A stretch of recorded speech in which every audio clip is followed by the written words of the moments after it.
In the name of the Father, the Son, and the Holy Spirit, Christ is in our midst. He is in our midst.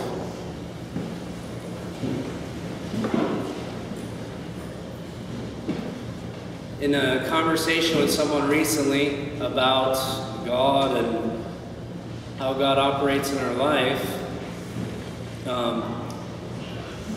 this person mentioned that he thought that God was very aloof and not very present, and that God essentially, if you think of what deists taught, that God was the cosmic watchmaker. He sets the clock going and it just keeps going, you know, and he's not there. It's not really personal.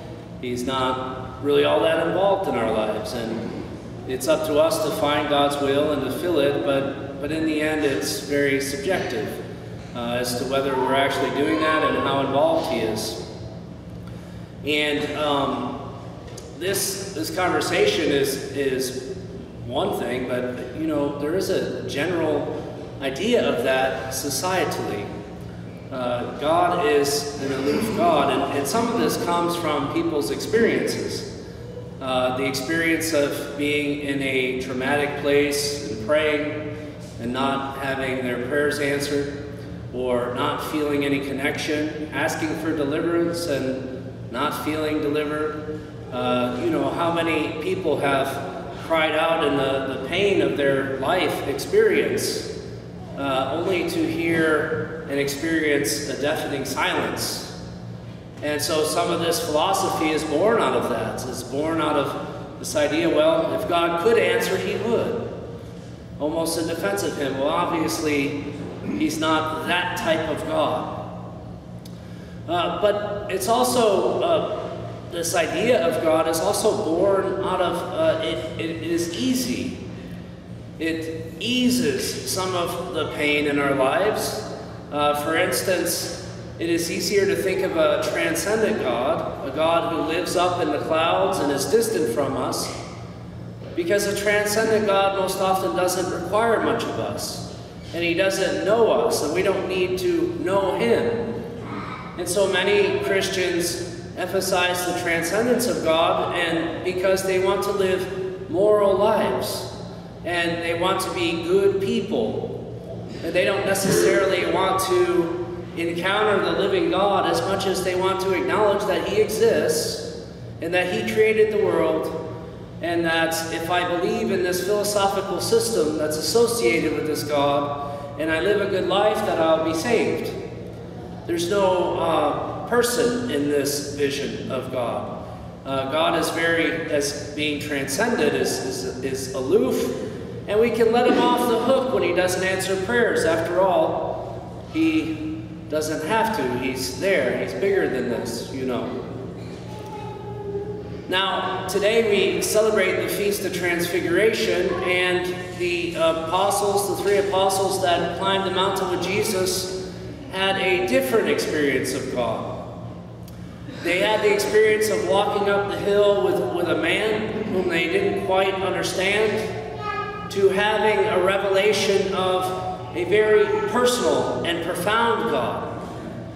Something that was absolutely undeniable for them. Now, if you think about it, in the epistle, Peter mentions that they did not fabricate fantastic stories, but they reported what they had seen with their eyes. How important it was that they actually witnessed this. And I imagine throughout Peter, John, and James's life that they recalled this experience. This direct experience with the personal God who showed himself forth as light, who showed himself in the cloud and as a voice. And of course, all of these harken back to the very same visions that Moses had, because Moses entered the darkness of the cloud. He saw the light and he heard the voice. And this revelation, though, was so personally profound as to be undeniable. There is no way that the Apostle Peter and those James and John with him could deny the reality of what they see. They couldn't be aloof about it. And what did it cause them to do? It says they fell on their faces for fear. It says that in the presence of God, revealing himself, that they hid. That was so powerful that they weren't upright anymore, that they felt that Peter starts babbling and talking about building tabernacles because it's beyond him. It's beyond his capability to comprehend, to put it into context. We can imagine that the disciples were changed in their very core this day. That is a very different vision of who God is. The God who, number one, is personal. If God is personal, that means that we are to relate to him somehow, personally. Spiritually, to relate to him personally. And if God is not aloof and he is as immanent as he is presented today, then that means that he is demanding something from us.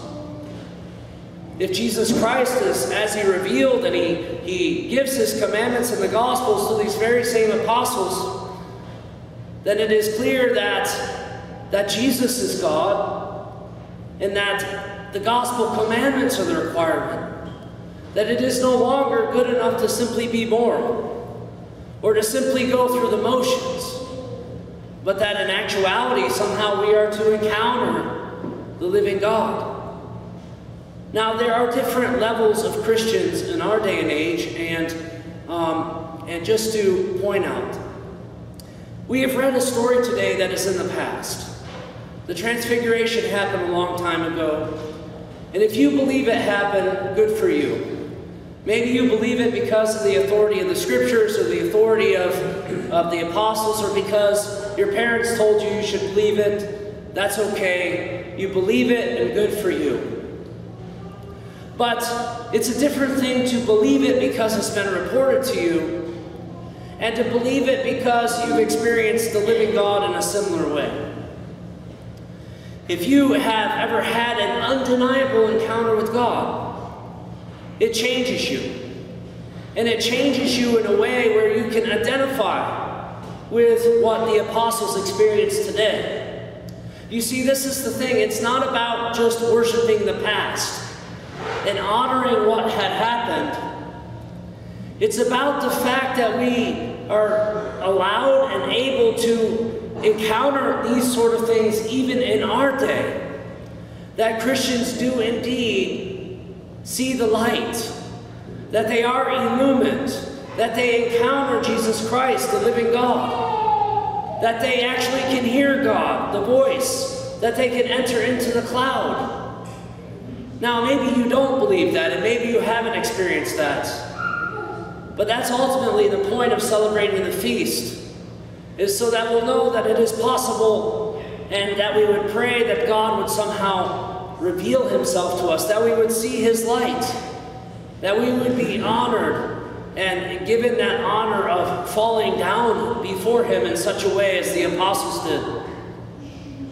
Now, if we have such an experience, we will never be able to deny Christ. I mean, maybe like Peter did, we'll be able to deny him because he was very weak. But we will never be able to look back and say, in some sort of simplicity, that it's all a fabricated faith system religion meant to make us moral. When you encounter the living God, that's what everything becomes about. And that's what we see in the lives of the apostles. May God grant us the grace to see such a vision. In the name of the Father, the Son, and the Holy Spirit. Christ is in our midst. He is risen.